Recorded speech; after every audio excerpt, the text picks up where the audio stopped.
الحمدللہ رب العالمین والصلاة والسلام علی رسولہ الامین وعلی آلہ واصحابہ اجمعین، اما بعد۔ محترم سامعین، السلام علیکم ورحمۃ اللہ وبرکاتہ۔ فاعوذ باللہ السمیع العلیم من الشیطان الرجیم، بسم اللہ الرحمن الرحیم۔ اقرأ بسم ربک الذی خلق، صدق اللہ العظیم وصدق رسولہ النبی الکریم ونحن علی ذلک من الشاہدین۔ سب سے بہترین اور خصوصی تعریف سزاوار ہے اللہ رب العالمین کے لیے، جو میرا اور آپ کا اور اس پوری کائنات کا تنہا خالق، مالک، رازق اور پروردگار ہے، جسے دنیا کی مختلف خوبصورت زبانوں میں، دنیا کے مختلف علاقوں میں لوگ بہترین خوبصورت ناموں سے یاد کرتے ہیں۔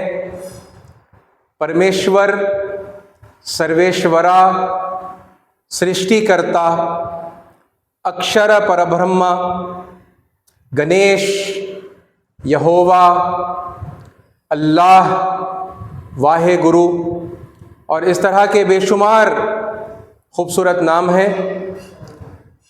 جن ناموں سے اس پروردگار کو یاد کیا جاتا ہے، اور ہزاروں لاکھوں صلاۃ و سلام ہو اللہ کے تمام پیغمبروں پر اور اللہ کے انتم رشی حضرت محمد مصطفیٰ صلی اللہ علیہ وسلم پر، جنہوں نے اللہ کا سچا پیغام اللہ کے بندوں تک پہنچایا اور اس کا حق ادا کیا۔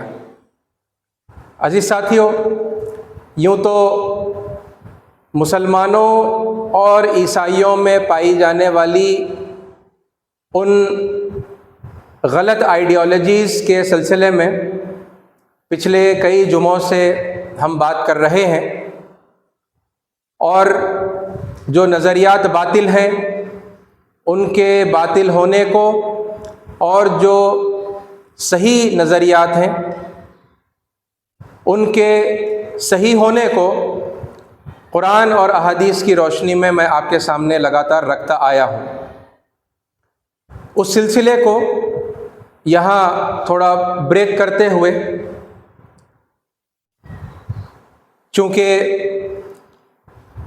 پچھلے ہی چند دن پہلے ونائکا چترتھی منائی گئی، اس حوالے سے کچھ باتیں آپ کے سامنے میں رکھنا چاہوں گا۔ ونائکا چترتھی، گنیش چترتھی ہندوستان کے کئی علاقوں کے اندر بڑے زور و شور کے ساتھ میں منائی جاتی ہے، اور اس موقع پر میری ٹیم اور میں گنیش کے منڈپوں کے اندر جہاں موقع دیا جاتا ہے وہاں پر جاتے بھی ہیں، وہاں پر انّدانم بھی کرتے ہیں، یعنی کھانا کھلانے کا اہتمام بھی کرتے ہیں، اور جہاں موقع دیا جاتا ہے وہاں پر ہماری قوم کے سامنے جو سناتن پیغام ہے، جو اس گنیش چترتھی کے موقع کی مناسبت سے ان کے سامنے پیش کرتے ہیں۔ دیگر موقعوں پر بھی جہاں ہمیں دعوت دی جاتی ہے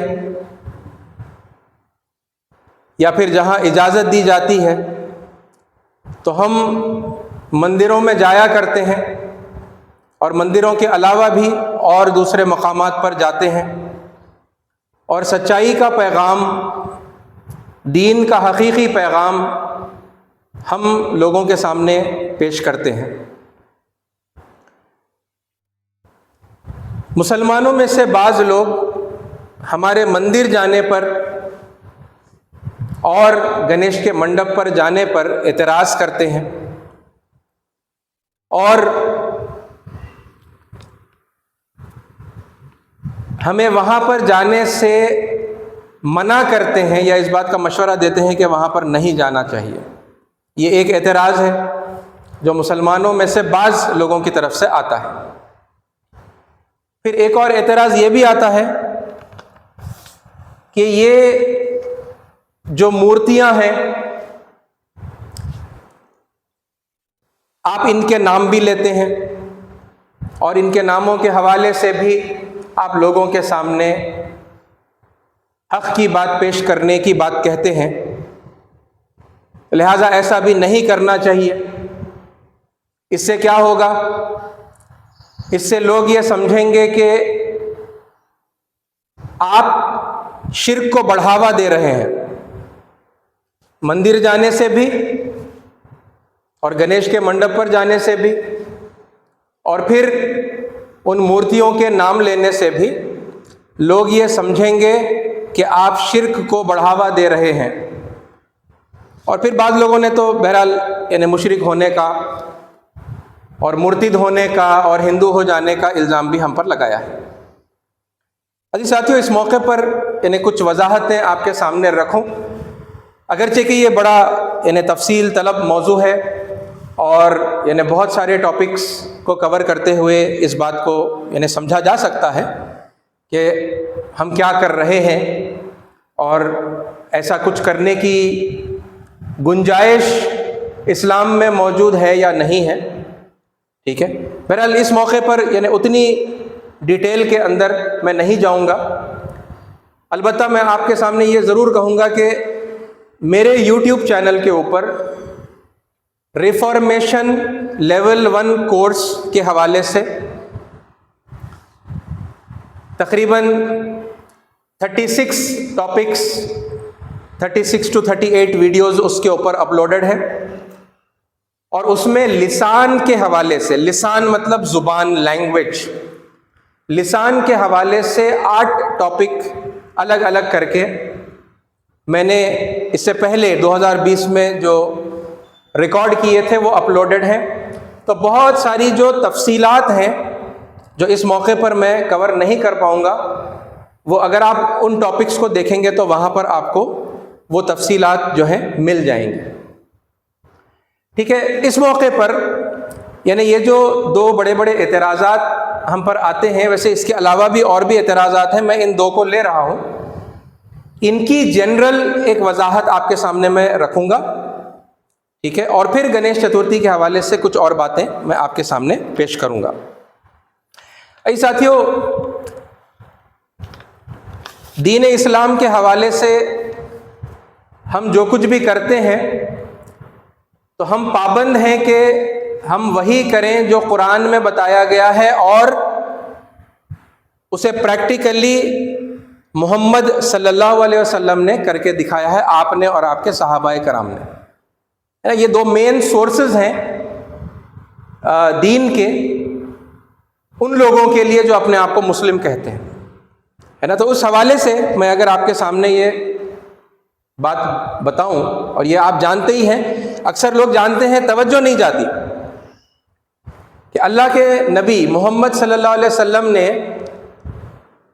جب نبوت کا اعلان کیا، ظاہر سی بات ہے اس سے پہلے کی بھی آپ کی زندگی وہیں پر گزری ہے 40 سال کی، آپ اس پر بھی نظر ڈال سکتے ہیں، لیکن خاص طور پر اس موقع پر آپ نظر ڈالیں.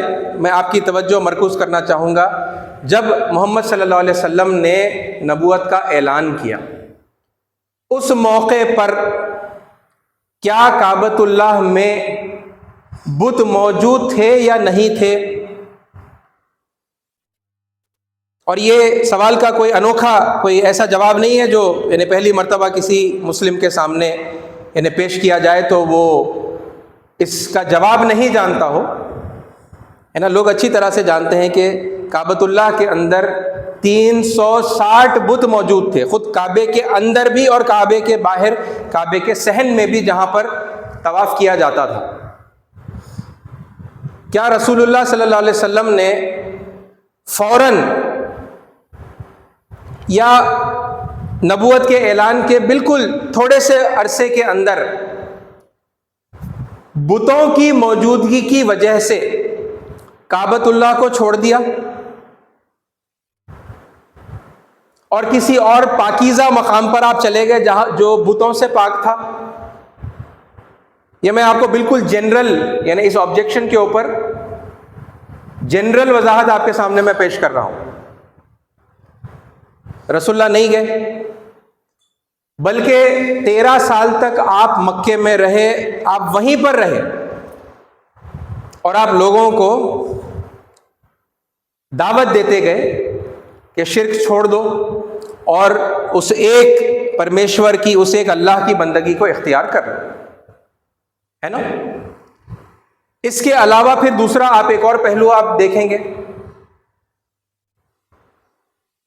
یہ جو 13 سال رسول اللہ صلی اللہ علیہ وسلم نے ہجرت سے پہلے وہاں پر گزارے ہیں، کیا آپ نے اس دوران وہاں پر کعبۃ اللہ کے صحن میں اور کعبۃ اللہ کے اندر بھی نمازیں ادا کی یا نہیں کی؟ بتوں کی موجودگی میں، یہ بت تو موجود تھے، یہ بات طے ہو گئی۔ آپ غور کریں گے تو آپ کو یہ پتہ چلے گا کہ ان بتوں کی موجودگی میں ہی اللہ کے نبی صلی اللہ علیہ وسلم نے وہاں پر کعبۃ اللہ میں نمازیں بھی ادا کی۔ اور یہی سوال اگر طواف کے سلسلے میں کیا جائے، کیا ان بتوں کی موجودگی کے باوجود رسول اللہ صلی اللہ علیہ وسلم نے کعبے کا طواف کیا؟ تو ہم میں سے ہر ایک یہ جانتا ہے نا، یہ جواب توجہ نہیں جاتی اس طرف، بس اتنی سی بات ہے کہ ارے ہاں ایسا ہی تو ہوا تھا، رسول اللہ صلی اللہ علیہ وسلم نے بتوں کی موجودگی میں وہاں پر طواف بھی کیا اور ساتھ میں آپ لوگوں کو اس ایک اللہ، ایک پرمیشور کی طرف، ایک سپریم گاڈ کی طرف لگاتار دعوت دیتے گئے۔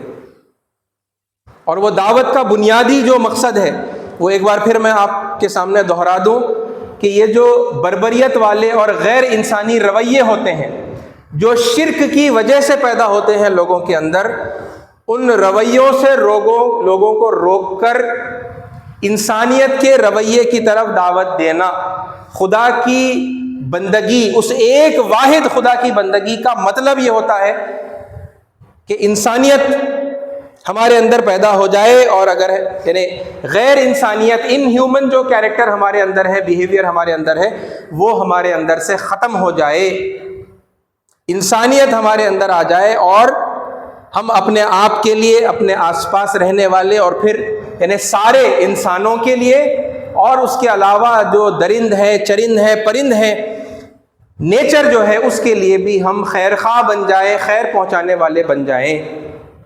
یعنی پوری دعوت کا اگر آپ دیکھیں گے کہ جو حاصل ہے، الٹیمیٹ آبجیکٹو ہے، وہ یہی ہے کہ ہم اچھے انسان بن جائیں۔ کیونکہ اکثر لوگ بس یعنی شرک اور پھر توحید کی بات کرتے ہیں، اس کا امپیکٹ کیا ہوگا، یعنی وہاں پر بھی ہماری اکثر توجہ نہیں جاتی، اور یہی بات آپ کے سامنے بار بار دہرا کر یاد دلاتے ہوئے یعنی میں اپنی بات کو رکھنے کی کوشش کرتا ہوں۔ بتوں کی موجودگی میں نمازیں بھی پڑھ رہے ہیں، بلکہ بعض تو تفاسیر کے اندر، سیرت کی کتابوں کے اندر لوگوں نے یہ بھی، ہمارے مفسرین نے، ہمارے یعنی سیرت نگاروں نے یہ بھی لکھا ہے کہ نماز پڑھ رہے ہیں تو کعبے کی دیوار اور رسول اللہ صلی اللہ علیہ وسلم کے درمیان میں جو ہے بت بھی موجود ہے۔ مگر کسی مخالفت کرنے والے کو یہ کنفیوژن نہیں ہوا کہ ارے محمد صلی اللہ علیہ وسلم ہمارے بتوں کی عبادت کر رہے ہیں، ہمارے بتوں کے آگے قیام اور رکوع اور سجود کر رہے ہیں، ہمارے بتوں کا طواف کر رہے ہیں، ایسا کنفیوژن کسی کو بھی نہیں ہوا، ہے نا۔ اور سب سے بڑی بات کہ رسول اللہ صلی اللہ علیہ وسلم نے اس مقام کو نہیں چھوڑا، وہاں پر 360 بت ہونے کے باوجود 360 آئیڈلز، یعنی ہر دن کے لیے ایک کے حساب سے اگر آپ دیکھیں تو، کیونکہ قریش کے سرداروں نے، مشرکین مکہ نے یہی کیا تھا کہ آس پاس کے جتنے قبیلے تھے ان سب کے جو بڑے بڑے بت تھے وہ سب کو لا کر انہوں نے کعبۃ اللہ کے اندر رکھ دیا تھا، اور سارے کے سارے قبیلے پھر اپنے اپنے بتوں کی سالانہ زیارت کے لیے جو ہے کعبۃ اللہ کو آیا کرتے تھے۔ اور یہ پہلا اعتراض تھا کہ بھئی آپ مندر کیوں جاتے ہیں۔ اس میں ایک اور وضاحت ضروری ہے اسی یعنی نقطے کی کہ مندر کسے کہتے ہیں یہ بھی تو ہمیں پتہ چلے۔ بس وہ ایک سنسکرت زبان کا لفظ ہے اور ہمیں زبانوں سے جو ہے کراہیت ہے، نفرت ہے، تو یعنی اس لفظ کو بھی ہم ایک یعنی کراہیت کی نگاہ سے دیکھتے ہیں۔ مندر کا مطلب ہوتا ہے رکنے کی جگہ۔ لوگوں کا جو گھر ہوتا ہے اسے بھی مندر کہا جاتا ہے، کیونکہ انسان اپنی زندگی کا ایک بڑا حصہ اپنے گھر میں گزارتا ہے، تو گھر ایک مندر ہے۔ اسی طرح اسکول، کالج، ودیالے، پاٹھشالہ یہ بھی ایک مندر ہے، اسے بھی مندر کہا جاتا ہے۔ انسان اپنی زندگی کا کچھ حصہ وہاں پر علم حاصل کرنے کے لیے گزارتا ہے، تو جس جگہ پر بھی انسان اپنی زندگی کا کچھ وقت گزارتا ہے، وہاں رہتا ہے، اس رہنے کی جگہ کو مندر کہتے ہیں۔ اور بالکل اسی طرح عبادت کرنے کے لیے انسان چونکہ ایک الگ مقام پر جاتا ہے، اسے مسجد بھی کہتے ہیں۔ عربی کے اندر سجدہ کرنے کی جگہ کو مسجد کہتے ہیں۔ مسلمان عبادت کے لیے مساجد میں جاتے ہیں، چرچ میں عبادت کرنے کے لیے عیسائی جاتے ہیں، ہے نا۔ اور اسی طرح سے گردواروں کے اندر، سیناگوگس کے اندر عبادت کرنے کے لیے سکھ اور یہودی جاتے ہیں۔ عبادت کرنے کے لیے وہ کچھ وقت وہاں پر رکتے ہیں، ان الگ الگ عبادت گاہوں کے اندر رکنے کی جگہ کو مندر کہا گیا ہے۔ تو اسی حوالے سے عبادت گاہوں کو بھی مندر کہتے ہیں۔ بڑا خوبصورت ورڈ ہے، یعنی لینگویج، الگ الگ لینگویج ہوتی ہیں، ہر لینگویج اللہ کی ہوتی ہے نا، اور پھر ان لینگویجز کے اندر یہ الفاظ استعمال کیے جاتے ہیں، بڑے خوبصورت الفاظ ہیں، معنی معلوم ہونے کے یعنی معلوم ہوتے نہیں ہیں، اور ہم جو ہے کنڈیم کرنے کے لیے کھڑے ہو جاتے ہیں۔ یہ اچھی بات نہیں ہے، بلکہ یہ قرآن مجید کے اندر اللہ کے حکم کی خلاف ورزی ہے۔ اللہ تعالیٰ نے بالکل صاف الفاظ میں کہا وَلَا تَقْفُ مَا لَيْسَ لَكَ بِهِ عِلْمٌ، جس چیز کا تمہیں علم نہیں ہے اس کے پیچھے مت پڑ جانا۔ إِنَّ السَّمْعَ، یقیناً تمہاری جو سماعت ہے، سننے کی طاقت، وَالْبَصَرَ، اور تمہاری جو بینائی ہے، تمہارا جو ویژن ہے، وَالْفُؤَادَ، اور تمہارے جذبات سے بھرے ہوئے جو دل ہیں، كُلُّ أُولَئِكَ، ان سب سے، کان عنہ مسئولا، ان سب سے یاد رکھو سوال کیا جائے گا، یعنی یہ سب کا اکاؤنٹ دینا ہے، حساب کتاب دینا ہے۔ You are accountable for your hearing, for your sight and for your hearts. کیا بات معلوم ہوئی قرآن مجید کی اور پھر اللہ تعالیٰ حکم دے رہا ہے، یہ کوئی ریکویسٹ نہیں ہے، امر کا صیغہ ہے۔ وَلَا تَقْفُ مَا لَيْسَ لَكَ بِهِ عِلْمٌ، جس چیز کا تمہیں علم نہیں ہے اس کے پیچھے مت پڑ جانا۔ کیا اللہ تعالیٰ تحقیق کر کے مزید علم حاصل کرنے سے منع کر رہا ہے اس آیت میں؟ نہیں، بلکہ پیچھے پڑ جانے سے مراد وہ پیچھے پڑ جانا ہے جو لوگ عام طور پر جہالت کے اندر کرتے ہیں، معلوم نہیں ہوتا مگر کسی چیز کے پیچھے پڑ جاتے ہیں۔ دو طریقے سے عام طور پر پیچھے پڑا جاتا ہے، یا تو اپنے اندھے پن میں وہ اٹیسٹ کرتے ہیں کسی چیز کو، اس کی تصدیق کرتے ہیں، اس کے بارے میں کوئی علم نہیں ہوتا مگر اس کی تصدیق کرتے ہیں، یا پھر وہ اس کی تکذیب کرتے ہیں، اسے کنڈیم کرتے ہیں، ہے نا۔ علم نہیں ہوتا اس کے باوجود اس کو وہ کنڈیم کرتے ہیں۔ یہ دونوں طریقوں سے کسی بھی چیز کے پیچھے مت پڑو۔ تمہارے کان، تمہارے آنکھ، تمہارے دلوں سے اللہ تعالیٰ حساب کتاب لینے والا ہے۔ یوز دیم کیئرفلی، اتنی تاکید کر کے جو ہے اللہ تعالیٰ اس بات کو بتا رہے ہیں۔ یہ صرف لینگویج کا ڈفرینس ہے، اور اتنے یعنی بہترین معنی ہیں ہوتے ہیں الفاظ کے۔ مندر کے معنی ابھی میں نے آپ کے سامنے رکھے، ہے نا، معلوم نہیں ہوتا مگر کنڈیم کرنے کے لیے لوگ کھڑے ہو جاتے ہیں۔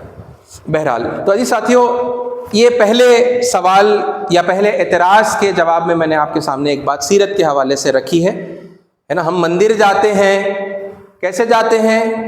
اللہ کے نبی صلی اللہ علیہ وسلم خود ایسی جگہ پر گئے ہیں، ہے نا، اور رہے ہیں، پہلے سے بھی رہتے آئے ہیں، ہے نا، اور پھر نبوت کے بعد بھی آپ وہاں پر رہے ہیں، اور جب نکلے بھی 13 سال کے بعد تو مجبوری میں نکلے، آپ کو نکالا گیا، آپ کے قتل کی سازش ہوئی، آپ کو ہجرت کرنے پر مجبور کیا گیا، اس کے بعد آپ چھوڑ کر وہاں سے مدینہ جو ہے روانہ ہوئے۔ عزیز ساتھیوں، یہ پہلی بات جانے کرنے کے تعلق سے۔ ہاں، بعد میں پھر اور کچھ ہوا ہے نا، اس پر بھی میں بات کروں گا، اس موقع پر نہیں، اس جمعہ میں نہیں، انشاءاللہ آئندہ جمعہ میں بات کروں گا۔ جب آپ واپس آئے فاتح کی حیثیت سے، 10 ہجری کے اندر مکہ فتح ہوا، تو جب آپ واپس آئے تو آپ نے ان بتوں کو کعبۃ اللہ سے نکال دیا۔ میں اس پر بھی بات کروں گا، ہے نا، وہ کیا ہوا تھا، کیوں کیا تھا، ہے نا، تھوڑا اس کی سمجھ ہم بعد میں جب اس ٹاپک کو ڈسکس کریں گے تو انشاءاللہ وہ آپ کے سامنے میں شیئر کروں گا۔ یہ پہلے جواب کا، یعنی پہلے اعتراض کا ایک جواب میں نے آپ کے سامنے رکھا۔ دوسرا جو اعتراض ہے وہ یہ ہے کہ ان بتوں کے نام، ان مورتیوں کے نام لے کر آپ بات کیسے کر سکتے ہیں؟ بھائی ساتھیوں، پھر یعنی ہم اگر رجوع کریں قرآن مجید کی طرف اور نبی کریم صلی اللہ علیہ وسلم کی سیرت مبارکہ کی طرف، ہم یہ دیکھتے ہیں کعبۃ اللہ کے اندر جو بت موجود تھے ان میں سیدنا ابراہیم علیہ السلام اور سیدنا اسماعیل علیہ السلام کے بت بھی تھے، ان 360 میں ان دونوں کے بت بھی بنا کر رکھے گئے تھے۔ اور پھر ان کے علاوہ قرآن مجید میں مذکور سیدہ مریم علیہ السلام اور سیدنا عیسیٰ علیہ السلام کے بارے میں بھی ہمیں معلوم ہے کہ عیسائیوں نے ان کے بھی بت بنائے تھے، ان کو معبود بنا لیا تھا اللہ کے ساتھ، وہ ان کو بھی شریک کرتے تھے، ہے نا۔ یعنی یہاں پر ایک تمیز کرنے کی ضرورت ہے۔ جو بت ہے وہ بتوں کا ایک براڈ کلاسیفیکیشن ہم کر سکتے ہیں کہ وہ بت ہیں جو ان ہستیوں کے ہیں جو اللہ کے نزدیک پسندیدہ ہیں، برگزیدہ ہیں، اللہ کی طرف سے رسول، نبی، پیغمبر بنا کر جو ہے بھیجے گئے، یا پھر وہ اللہ کی نظر میں چنے ہوئے ہیں، سلیکٹڈ ہیں۔ اور سیکنڈ کیٹیگری ان بتوں کی ہے جو لوگوں نے بنائے اور ان کو قرآن مجید میں کنڈیم کیا گیا۔ یہ دو کی کیٹیگری ہوئی نا۔ جن بتوں کو لوگوں نے بنایا تھا جو ان برگزیدہ ہستیوں کے تھے جن کو اللہ تعالیٰ نے خود چنا تھا اور بلند مرتبے عطا کیے تھے، پیغمبر بنایا تھا، کیا ان ہستیوں کا نام لیا گیا یا نہیں لیا گیا؟ نام لے کر انہی کے حوالے سے ان سے رشتہ قائم کرتے ہوئے، دینی بھی اور جہاں مناسب تھا خاندانی رشتہ بھی، ان رشتوں کو قائم کرتے ہوئے دین کی دعوت دی گئی۔ کیونکہ سیدنا ابراہیم علیہ السلام جو دین لے کر آئے تھے وہی دین کو ریمائنڈ کرنے کے لیے محمد صلی اللہ علیہ وسلم کو بھیجا گیا۔ کوئی انوکھا، کوئی الگ، کوئی نیا دین نہیں تھا نا جو محمد صلی اللہ علیہ وسلم نے پیش کیا۔ اور یہ باتیں آپ کے سامنے میں کئی مرتبہ رکھ چکا ہوں، جو لوگ یعنی تسلسل کے ساتھ میں خطبے سنتے ہیں۔ شرع لکم من الدین ما وصی بہ نوح، اے نبی محترم محمد صلی اللہ علیہ وسلم، ہم نے آپ کے لیے دین کا وہی طریقہ مقرر کیا ہے جو ہم نے اس سے پہلے سیدنا نوح علیہ السلام کے لیے کیا تھا۔ والذی اوحینا الیک، اسی کو ہم نے آپ کی طرف وحی کے ذریعے سے بھیجا ہے۔ وما وصینا بہ ابراہیم و موسیٰ و عیسیٰ، اور جو کچھ ہم نے اس سے پہلے ابراہیم اور موسیٰ اور عیسیٰ علیہ السلام کو دیا تھا وہی آپ کو دیا ہے۔ تو دین تو وہی ہے نا، تو دین کا رشتہ جوڑ کر جو ہے بتایا جا رہا ہے، اگرچہ کہ ان کا بت موجود ہے، اگرچہ کہ عیسیٰ علیہ السلام کا بت موجود ہے، مگر حضرت عیسیٰ علیہ السلام کو اٹیسٹ کیا جا رہا ہے، انہی کے حوالے سے دین کی سچی تعلیمات یاد دلائی جا رہی ہیں۔ نام لینے کا طریقہ یہ اللہ کا بتایا ہوا ہے، یہ رسول اللہ صلی اللہ علیہ وسلم کی سنت بھی ہے۔ ہاں وہ بت بھی ہوتے ہیں جن کے بارے میں اللہ تعالیٰ نے کوئی سند نازل نہیں کی ہے نا، لات، عزا، منات، افرأیتم اللات والعزا، انہیں الگ مختلف مقامات پر اللہ تعالیٰ نے ان کے نام لے کر جو ہے ان کو ڈسکوالیفائی، ان کو کنڈیم کیا ہے. کیا تم نے دیکھا نہیں لات کو اور عزا کو؟ وہ منات الثالثۃ الاخری، اور وہ تیسرا منات. اور پھر آگے مشرکین مکہ کی روش کے اوپر تبصرہ اور یعنی اللہ تعالیٰ نے کنڈیم کرتے ہوئے آگے جو ہے آیتوں میں بیان کیا.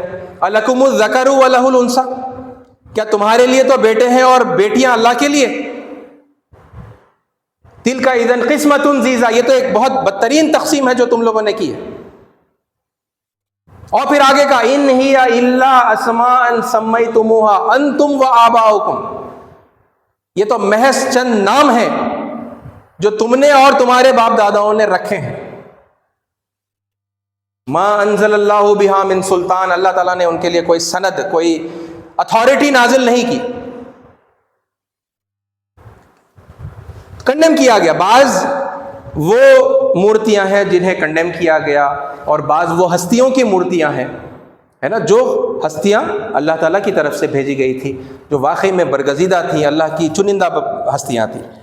ساتھیوں، نام لیا گیا، نام لے کر بات کی گئی ہے نا. یہ اس دوسرے اعتراض کے جواب میں نے یہ اتنی بات آپ کے سامنے رکھی. ساتھیوں، یہاں پر ایک اور بڑا مسئلہ ہے نا جس پر ہمیں غور کرنا چاہیے. دیکھیے، دور سے دیکھ کر لوگوں کو اور ان کی پریکٹسز کو ہے نا، دور سے دیکھ کر اندازہ لگانا کہ وہ کیا کر رہے ہیں، اپنے اندازے کو پھر درست سمجھنا، کریکٹ سمجھنا، اور پھر وہ اندازے کی بنیاد کے اوپر فیصلے کرنا ہے نا، یہ ایک نہایت ہی غلط طریقہ کار ہے جو مسلمانوں میں ہی نہیں بلکہ بہت سارے لوگوں میں پایا جاتا ہے.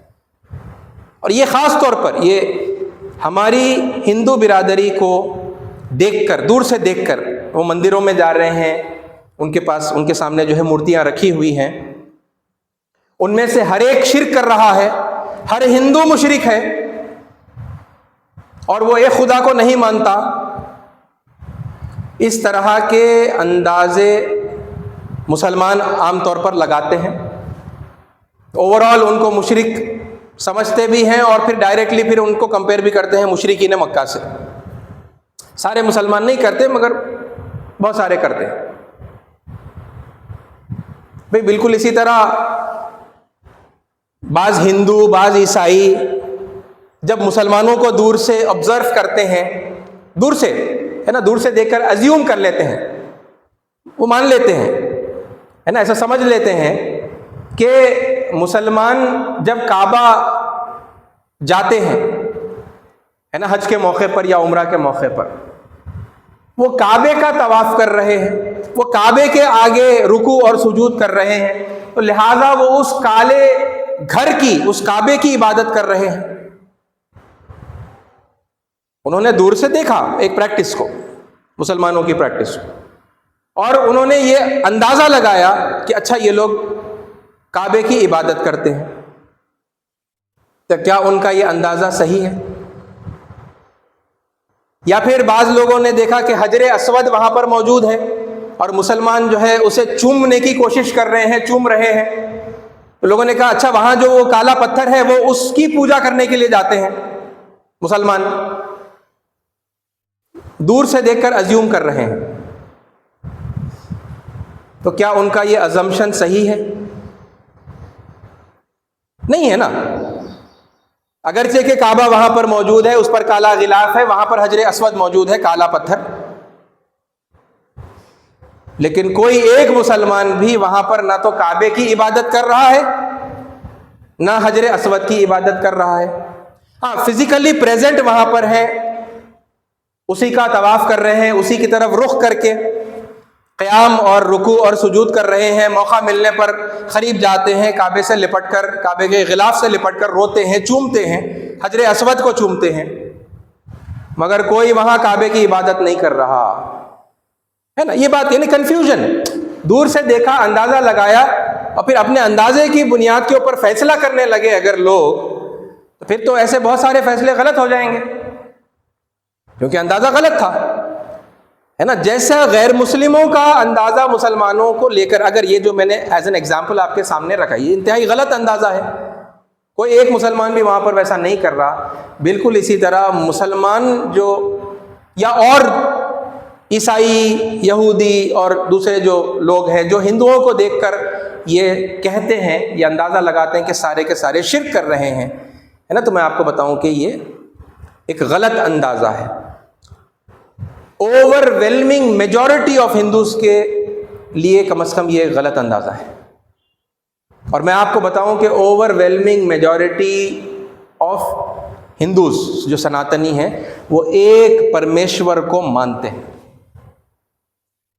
ہاں، لیک آف اویئرنیس بہت ساری چیزوں کے بارے میں جو دھرم کی جو صحیح ہے غلط ہے، رائٹس اینڈ ریچولس کے اندر اس کا سائنٹیفک جو ریزن تھا اس کے اندر پھر لوگوں نے شامل اور کیا کیا کر کے اس میں بگاڑ پیدا کر دیا ہے. اس کی اویئرنیس جیسے کسی بھی دھرم کے ماننے والے جو عام لوگ ہوتے ہیں ان کے اندر زیادہ یعنی یہ نالج نہیں ہوتی، یہ انفارمیشن نہیں ہوتی، تو بالکل اسی طرح وہاں پر بھی یہ لیک آف اویئرنیس آپ کو ملے گی. اور وہاں خود یعنی اب یہ دیکھیے پھر یہاں پر اب یہ بات کی وضاحت کی طرف ہم آگے بڑھتے ہیں کہ پھر یہ جو مورتیاں ہیں یہاں پر، ساری میں نہیں کہہ رہا، ساری مورتیوں کے بارے میں نہیں کہہ رہا، مگر بہت ساری ایسی ہیں، ہے نا، جن کے بارے میں خود وہاں پر جو سناتنی اسکالرز ہیں، جو ہندو اسکالرز ہیں، وہ خود بتاتے ہیں کہ یہ خدا نہیں ہے. سناتن دھرم کے ماننے والوں کی اوور ویلمنگ میجورٹی ایک پرمیشور کو مانتی ہے. یہ بات میں آپ کو بتا رہا ہوں، ٹھیک ہے.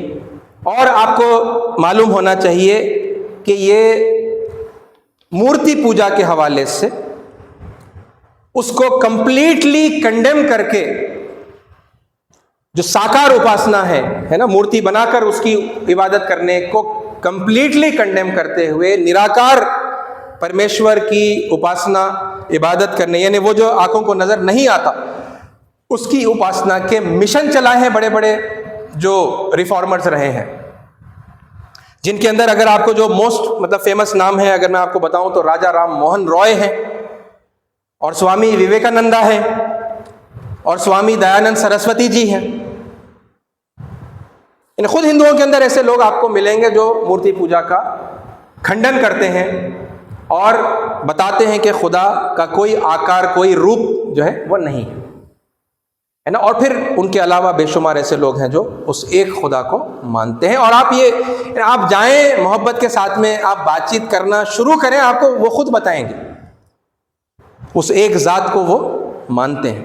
ہاں، الگ الگ نام ہیں، الگ الگ نام سے خدا کو جو ہے یاد کیا جاتا ہے، اور وہ بھی سناتن تعلیم ہے. ایکم سد وپرا بہودا ودنتی،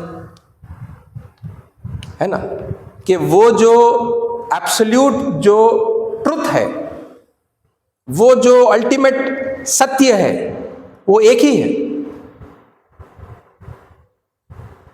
اس کو اسکالرز نے، ودوانوں نے الگ الگ ناموں سے پکارا ہے.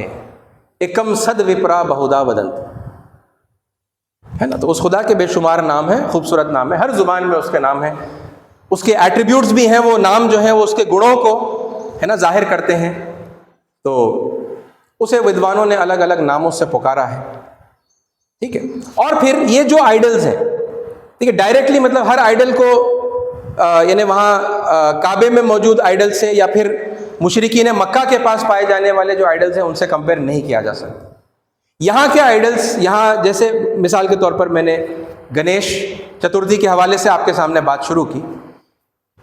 دیکھیے اس کے بارے میں جو ایکسپلینیشن ہمارے سناتنی اسکالرز دیتے ہیں وہ کیا ہے، یہ سمجھنے کی ضرورت ہے. یہ ایک ایجوکیشن کی جو ہے بات ہے کہ دنیا کے اندر الفابیٹیکل لینگویج، ورن مالا بھاشا ہے نا، اس کی لپی ہوتی ہے، اسکرپٹ ہوتی ہے. تو الفابیٹیکل لینگویج دنیا میں وجود میں آنے سے پہلے جو بہت قدیم جو زمانے گزرے ہیں، الفابیٹس ایگزسٹ کرتے ہی نہیں تھے لینگویج کے، ہے نا. جیسے جیسے انسانیت کا سفر آگے چلتا گیا، بڑھتا گیا، تو پھر یہ ڈیولپمنٹس آتے گئے اور الفابیٹیکل لینگویج وجود میں آئی. اس سے پہلے الفابیٹیکل لینگویج ایگزسٹ ہی نہیں کرتی تھی، ہے نا. تو اس دور میں جب الفابیٹیکل لینگویج ایگزسٹ نہیں کرتی تھی تو اس موقع پر تعلیمات کو، واقعات کو ریکارڈ کرنے کے لیے، تاکہ لوگوں کو بتایا جائے اور پھر یعنی بعد میں آنے والی نسلوں تک اسے ٹرانسفر کیا جائے، روپک بھاشا، سمبولک لینگویج کے اندر اسے ریکارڈ کیا جاتا تھا. تو یہ اپنے آپ میں ایک لینگویج ہے، سمبولک لینگویج. اور یہ میں نہیں کہہ رہا، اب یہ ایکسپلینیشن، یعنی ایک تو جنرل ایکسپلینیشن ہے لینگویج کیسا ڈیولپ ہوئی.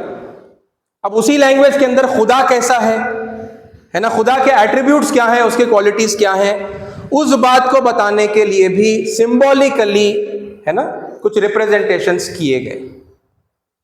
اور سمبولک لینگویج آپ جانتے ہیں کہ آج کے اتنے ماڈرن دور میں بھی الفابیٹیکل لینگویج، یعنی سو زبانیں وجود میں آنے کے باوجود، دنیا میں استعمال کیے جانے کے باوجود بھی کئی مقامات پر یہ لازمی ہے کہ سمبولک لینگویج استعمال کیا جائے.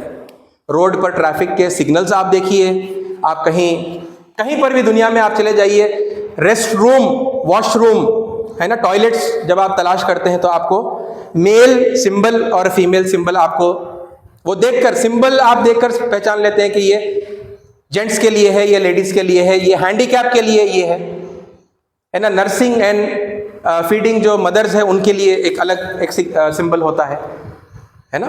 ہمارے سوشل میڈیا کے کمیونیکیشن کے اندر آپ دیکھیں گے ایموجیز آپ دیکھیں گے، ہے نا، مسکراتا ہوا چہرہ، ہنستا ہوا چہرہ، روتا ہوا چہرہ، سیڈ ہے نا، الگ الگ قسم کے بے شمار ہے، سارے میں ظاہر سی باتیں گنا نہیں سکتا. یہ آج بھی استعمال میں ہیں سمبولک لینگویجز، ہے نا. بہرحال لیکن خدا کے جو اوصاف ہیں، خدا کی جو کوالٹیز ہیں، ان کو سمجھانے کے لیے سمبولک لینگویج میں کچھ ریپریزنٹیشنز بنائے گئے. یہ ریپریزنٹیشن جو گنیش کا ہے وہ کیا ہے، وہ سناتن اسکالرز کس طرح سے اسے جو ہے ڈسکرائب کرتے ہیں کہ وہ جو خدا ہے جو ہمارے ذہنوں سے پرے ہے، our mind cannot comprehend that God، اور ہماری آنکھیں اسے پا نہیں سکتی، ہماری آنکھیں اسے دیکھ نہیں سکتی، اس خدا کے اوصاف کو یعنی کئی طریقوں سے جو ہے درشایا گیا ہے. اس میں سے تو یہ ہے گنیش کی مورتی، اس میں کیا بتایا گیا کہ اس خدا کا سر، یعنی اب ایک بڑا سر بنایا گیا. بڑا سر کس چیز کو ریپرزینٹ کرتا ہے؟ انٹیلیجنس، زیادہ انٹیلیجنس، ہے نا. تو وہ جو خدا ہے وہ سپریم انٹیلیجنس کا مالک ہے. Our God is supremely intelligent. یہ بات بتانے کے لیے انہوں نے ایک بڑا سر بنایا، بڑے بڑے کان، کہ وہ خدا ہر وقت ہر کسی کی اچھی اور بری باتوں کو اور دعاؤں کو، فریادوں کو، پکاروں کو سن رہا ہے. یہ بتانے کے لیے بڑے بڑے کان، چھوٹی چھوٹی آنکھیں بنائی. وہ خدا بہت بڑا ضرور ہے، لیکن تم یہ نہ سمجھنا کہ وہ تم سے غافل ہے، نہیں، بلکہ چھوٹی چھوٹی آنکھیں کیا ریپرزینٹ کرتی ہیں؟ وہ ریپرزینٹ کرتی ہیں آنکھوں کے فوکس کو. وہ خدا نظریں گاڑ کر تمہیں دیکھ رہا ہے. چھوٹی چھوٹی آنکھوں سے یہ بات بتائی گئی. پھر اس کے بعد سونڈ ہے. سونڈ سے ہاتھی کیا کرتا ہے؟ پاک اور شفاف اور اچھے پانی کو گندے پانی سے، کیچڑ سے الگ کرتا ہے، اور وہ صرف پاک جو صاف پانی ہوتا ہے وہ اسے اپنے استعمال کے لیے لیتا ہے. تو بالکل اسی طرح اچھے اور برے بندوں کو اللہ الگ کرتا ہے، اور وہ صرف اچھوں کو قبول کرے گا، جو برے ہوں گے وہ انہیں سزا دے گا، ہے نا. ایک ہاتھ کے اندر پرساد ہوتا ہے، دوسرے ہاتھ کے اندر ایک ہتھیار ہوتا ہے. اس کا کیا میسج ہے؟ اس کا میسج یہ ہے کہ جو خدا کی اطاعت اور فرمانبرداری کرے گا اسے اس دنیا کی نعمتیں بھی ملیں گی، اور جو نافرمانی کرے گا اسے سزا بھی ملے گی۔ بالکل اسی طرح پھر ایک ہاتھ ہوتا ہے، اس کے اندر ایک رسی ہوتی ہے۔ وہ رسی کیا انڈیکیٹ کرتی ہے؟ وہ یہ انڈیکیٹ کرتی ہے کہ کوئی بھی اگر لپک کر، یعنی گناہ گار بندہ ہے نا، پاپ کرتا چلا جاتا ہے، لیکن اگر وہ ارادہ کر لے کہ میں اب سے پاپ نہیں کروں گا، گناہ نہیں کروں گا، توبہ کر لوں گا، اور وہ اللہ کی طرف آگے بڑھنا چاہتا ہے نا، تو وہ رسی ہے اس کے لیے، جس کا ایک سرا خدا کے ہاتھ میں ہے، دوسرا سرا بندوں کے لیے ہے کہ آؤ اس رسی کو تھام لو، پروردگار تمہیں اپنی طرف کھینچنے کے لیے ہمیشہ تیار ہے۔ جی ساتھیو، یہ تصور کہ خدا کو یعنی سمبولک لینگویج کے اندر خدا کے صفات کو سمجھتے ہوئے، انہیں یاد کرتے ہوئے، اس تصور کو اپنے اوپر طاری کرتے ہوئے پھر دھیان ڈائریکٹلی لگانا اور پھر اسی سے بات چیت کرنا، اسی سے پرارتھنا کرنا ہے نا، اس مقصد کی خاطر یہ بنائے گئے۔ یہ میں نہیں کہہ رہا، یہ سناتن دھرم کے جو اسکالرز ہیں وہ یہ خود یہ بات کہتے ہیں، اور کئی مطلب میرے جان پہچان میں ایسے کئی اسکالرز ہیں جو یہ بات بتاتے ہیں کہ یہ ایک بگنر لیول، ایک انسان جو بالکل نیا دین میں آیا ہے، دھرم کی جو تعلیمات ہیں ہے نا، دھرم کی جو باتیں ہیں، شکشائیں ہیں، ان کو حاصل کرنے کا بالکل ابتدائی اس کا جو ہے مرحلہ ہے، اس کے لیے یعنی آپ عام الفاظ میں کہیں، وہ ایسا کہتے بھی ہیں وہ جو بڑے اسکالرز ہیں، کہ کوئی بچہ کنڈر گارڈن میں KG میں اگر ایڈمیشن لے رہا ہے تو اس کو کیسے سکھایا جاتا ہے، بس اس طرح لوگوں کو سکھانے کی خاطر یہ بنائے گئے ہیں سمبلز، یہ مورتیاں، اور پھر آگے چل کر لوگوں کو کرنا کیا ہے، وہ اس لیول سے گریجویٹ کریں گے، وہ آگے بڑھیں گے، اور پھر انہیں آگے چل کر ان مورتیوں کی ضرورت نہیں پڑے گی، وہ ڈائریکٹلی اس نراکار پرابرہمن سے وہ اپنے جو ہے رشتے کو قائم کریں گے، وہ دھیان کریں گے، وہ میڈیٹیٹ کریں گے ڈائریکٹلی۔ یعنی جو لوگ بھی اس سے اپروو کرتے ہیں، بعض تو ایسا ہے کہ کمپلیٹلی یعنی مورتی پوجا کا وہ کھنڈن کرتے ہیں، مگر بعض لوگ ان میں سے جو پھر بھی اسے اپروو کرتے ہیں وہ بتاتے ہیں کہ یہ بگننگ لیول ہے، اور اصل مقصد یہ نہیں ہے، یہاں پر رکے رہنا بھی نہیں ہے۔ کوئی ایڈمیشن لے کنڈر گارڈن میں اور پھر ہمیشہ مطلب وہ اسی کلاس میں رہے، یہ تو غلط بات ہو جائے گی نا۔ ایک بگننگ لیول ہے، جسے سمجھ میں نہیں آتا اس کے لیے ہے، لیکن لوگوں کو چاہیے کہ وہ گریجویٹ کریں اور نراکار اپاسنا کی طرف آگے بڑھیں، یعنی اس طرح عبادت کریں جیسے یعنی خدا سامنے نہیں ہے، کوئی تصور، کوئی مورتی سامنے نہیں ہے، کوئی تصویر سامنے نہیں ہے۔ اور وہ لوگ جو ہندوؤں میں بھی اور عیسائیوں میں بھی اور ہر مسلم جو عبادت کرتا ہے مسجد کے اندر، وہ اس ہائر ایڈوانس لیول کے اوپر وہ کر رہا ہے، وہ نراکار اپاسنا کر رہا ہے۔ کیونکہ آپ کسی بھی مسجد میں آپ جا کر دیکھیے، وہاں پر کوئی مورتی اور کوئی تصویر وہاں پر نہیں ہوتی۔ چرچز میں بھی یعنی وہ پھر یعنی کلاسیفیکیشن ہے، بعض چرچوں میں مورتیاں ہوتی ہیں، بعض میں نہیں ہوتی، تو سارے یعنی کرسچنس کے پاس جو ہے آئیڈلس مدر میری کے اور جیزس کے نہیں ہوتے، کئی کے پاس جو ہے بنا آئیڈلس کے بھی ان کی جو ہے چرچز ہوتی ہیں۔ یہ ہائر لیول آف ورشپ ہے جس کی طرف پہنچنا ہے ان بگننگ لیول والے لوگوں کو، یہ خود سناتن اسکالرز اس بات کو جو ہے بتاتے ہیں۔ اور عزیز ساتھیوں، ایک اور یعنی یہ جو فیسٹیول ہے ونائکا چترتھی کا، یہ 11 دن کا ہے۔ 11 دن کے بعد آپ سب جانتے ہیں کہ اسے لے جا کر یعنی جو مورتیاں بنائی جاتی ہیں انہیں لے جا کر جو ہے پانی کے اندر امرس کیا جاتا ہے نا، پانی میں ڈبا دیا جاتا ہے۔ اس میں بھی یہی پیغام پھر یعنی ری انفورس کیا جا رہا ہے کہ بھائی تمہیں وہ سبق یاد دلانے کے لیے 11 دن یہ اہتمام کیا گیا، تم نے سبق سیکھ لیا، اب تمہیں اس سبق کی ضرورت نہیں ہے، لہٰذا اس مورتی کو لے جا کر وہ پانی میں ڈبا رہے۔ یعنی وہ جو پریکٹس جو آج بھی باقی ہے، وہ پریکٹس خود اس بات کو بتا رہی ہے نا۔ آپ جا کر اسکالر سے پوچھیں، وہ آپ کو ایکسپلین کریں گے کہ بھائی یعنی کیونکہ خدا تو اس کی کوئی مورتی ہے نہیں، اس کا کوئی روپ ہے نہیں، مگر لوگوں کو سکھانے کے لیے یہ اہتمام کیا گیا۔ مقصد حاصل ہو گیا اور پھر لے جا کر جو ہے گنیش کا وسرجن کر دیا گیا، اب اس کی ضرورت نہیں رہی۔ ہاں ساتھ میں یہ بات ہے، یہ باتیں جو میں آپ کے سامنے رکھ رہا ہوں اس کا اویئرنیس لارجلی ہمارے ہندو سماج میں نہیں۔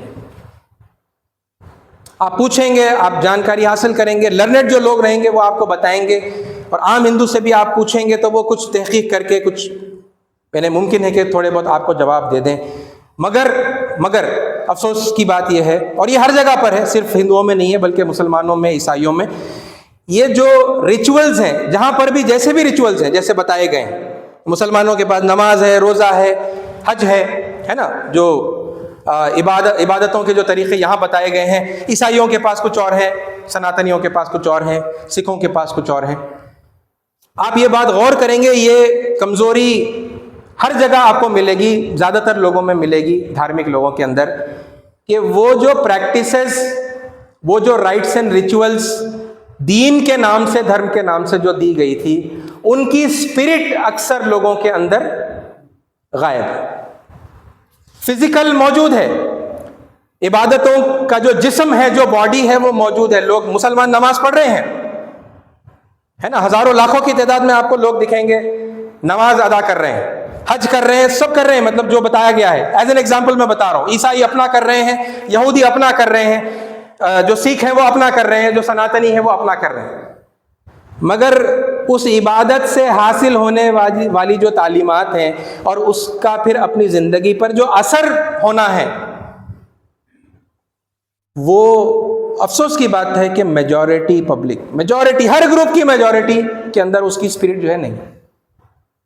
کئی لوگوں کو وہ بھی نہیں معلوم ہے کہ کیوں کر رہے ہیں، بس بتا دیا گیا، پیدا ہوئے اس پرٹیکولر کمیونٹی میں، ہمارے پاس ایسا ہے، بتا دیا گیا، یہ ہمارا طریقہ ہے عبادت کا، چلو اسے فالو کر رہے ہیں، اور وہ جو پرپس ہے پھر عبادت کا، وہ پرپس غائب ہو گیا، پرپس حاصل نہیں ہو رہا ہے نا۔ یہ ہر جگہ پر ہے، بالکل اسی طرح یہاں پر بھی وہ ہے، آپ کو نظر آئے گا کہ بھائی وہ پورا اہتمام 11 دن کا کیا تو گیا تھا، لیکن پھر خشیت خداوندی، خدا سے ڈر، خدا کا خوف، خدا سے محبت، اس کا ہر وقت ہم پر نظر رکھنے کا معاملہ، وہ ہر وقت ہماری ہر بات اچھی بری سن رہا ہے، یہ باتوں کو کوئی انسان جانے گا تو کیا ہوگا، اس کے کیریکٹر پر اثر پڑے گا نا، کہ کوئی سنے نہ سنے، بھائی میرا پیدا کرنے والا سن رہا ہے، کوئی دیکھے نہ دیکھے میرے اچھے اعمال کو، میرے گناہوں کو، مگر اوپر والا دیکھ رہا ہے، تو اچھے کام کروں گا تو یعنی وہ ریوارڈ بھی دے گا، وہ انعام بھی دے گا، برا کام کروں گا تو پھر وہ سزا بھی دے گا۔ تو یہ تصور انسان کو خود انٹرنلی اپنے کیریکٹر پر کنٹرول کرنے والا بناتا ہے۔ تو پتہ چلا کہ مطلب وہ اہتمام تو ہوا، لیکن ایک بڑی اوور ویلمنگ میجورٹی اس پیغام سے جو ہے نا آشنا رہ گئی ہے نا، وہ اوکیزن آیا، سیلیبریٹ ہوا بھی اور چلا بھی گیا، زندگی ویسی کی ویسی رہ گئی ہے نا۔ یہ ہے وہ یعنی افسوس کی بات، ہر جگہ پر یہی ہے نا۔ مسلمانوں کی مثال آپ لیں گے تو رمضان آتا ہے، 1 مہینے کی ریگرس ٹریننگ دی جاتی ہے، خدا کے حضوری کا تصور جو ہر نماز میں 10 سے 15 منٹ 20 منٹ کے لیے قائم کیا جاتا ہے۔ روزے کے موقعوں پر رمضان میں 14 گھنٹے کا روزہ ہوتا ہے، 14 آور 13 آور 15 آور کا روزہ ہوتا ہے۔ یہ تصور کہ ارے میں کچھ کھا نہیں سکتا، کچھ پی نہیں سکتا، کوئی دیکھے نہ دیکھے خدا دیکھ رہا ہے، میں گالی نہیں دے سکتا، کوئی سنے نہ سنے خدا تو سن رہا ہے۔ یہ انٹینسو ٹریننگ 14 آورز کی جو ہے 29 ڈیز 30 ڈیز کے لیے جو ہے دی جاتی ہے۔ وہ فارمیلٹی کے لیے لوگ سحری بھی کرتے ہیں، دن بھر بھوکے بھی رہتے ہیں، افطار بھی پڑھتے ہیں، قیام اللیل بھی ہوتا ہے، لیکن پھر وہ اثرات مرتب نہیں ہوتے ہمارے کیریکٹر کے اوپر۔ رمضان، ایسے کتنے رمضان ہیں جو ہم نے گزار دیے۔ ساتھیوں، یہ کمزوری ہر جگہ پر پائی جاتی ہے۔ یہ ہر جگہ پر جا کر جہاں جو سیلیبریٹ کر رہا ہے آپ اس حوالے سے بات کریے، ہم کرتے ہیں ہے نا، رمضان کے موقع پر مسلمانوں سے بات کرتے ہیں، اور دوسرے اس طرح کے موقعوں پر ہم جا کے اپنے عیسائی اور ہندو بھائیوں سے بات کرتے ہیں۔ ساتھیوں، ایک اور آخری بات کہتے ہوئے میں اپنی بات کو ختم کروں گا۔ یہ جو نام ہے گنیش ہے نا، اس کا میننگ میں نے آپ کے سامنے بتا کر اپنی میں بات کو ختم کر دوں گا۔ دیکھیے، سنسکرت ورڈ ہے، نا خدا کی ہر زبان میں خوبصورت نام ہے، ہر زبان میں، صرف عربی میں نہیں ہے، ہر زبان اللہ کی بتائی ہوئی سکھائی ہوئی ہے، اور ہر زبان میں اللہ تعالیٰ کے خوبصورت نام ہے۔ تو اسی طرح اللہ تعالیٰ کے بے شمار سنسکرت کے اندر جو ہے خوبصورت نام ہے، اس میں سے ایک یہ نام ہے گنیش۔ اس کا مطلب کیا ہے؟ دیکھیے اس کی آپ سندھی وچھید کریں گے تو یہ دو الفاظ سے بنا ہوا یہ لفظ ہے گنیش، ہے نا، گن اور ایش، یہ دو شبد ہیں، گن اور ایش۔ گن کا مطلب ہوتا ہے جنتا، پبلک، لوگ، پرجا، گن، اور ایش کا مطلب ہوتا ہے ایشور، سپریم گاڈ، ہے نا، سب سے بڑا جو خدا ہے۔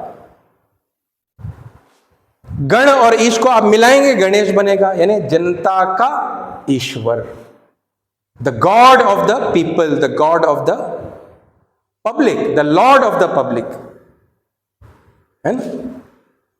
کتنا خوبصورت، کتنا یعنی پیارا نام ہے نا، جو سنسکرت کے اندر ہے، اور یہ پیغام دینے کی خاطر سمبولک لینگویج میں اس کا یہ سمبولک ریپریزنٹیشن بنایا گیا تھا، ہے نا، لوگوں کو سمجھانے کے لیے۔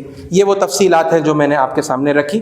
یہی وہ باتیں ہیں جو ایسے موقعوں پر ہم جا کر گنیش کے منڈپوں میں بھی ہمارے سناتنی بھائیوں کے سامنے کرتے ہیں، اور الحمدللہ وہ اس بات کو پسند کرتے ہیں، ہے نا، وہ اس بات کی تصدیق کرتے ہیں، ہے نا، اور پھر ان کے اندر وہ خدا ترسی کی کیفیت جو ہے اس میں اور یعنی اضافہ ہوتا ہے۔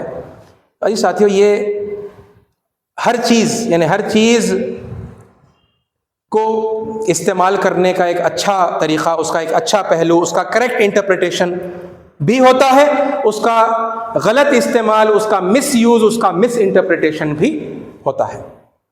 جو مس انٹرپریٹیشن ہے ہم اس کو کنڈیم ہی کریں گے، ہے نا۔ جو کریکٹ انٹرپریٹیشن ہے، جو اس پہلو کا جو صحیح نقطہ نظر ہے نا، اس کی ہم تصدیق کر سکتے ہیں، اس کو ہم لوگوں کے سامنے پیش کر سکتے ہیں، ہے نا۔ ساتھیوں، یہی کچھ باتیں تھیں اس موقع کے حوالے سے جو میں نے آپ کے سامنے رکھی۔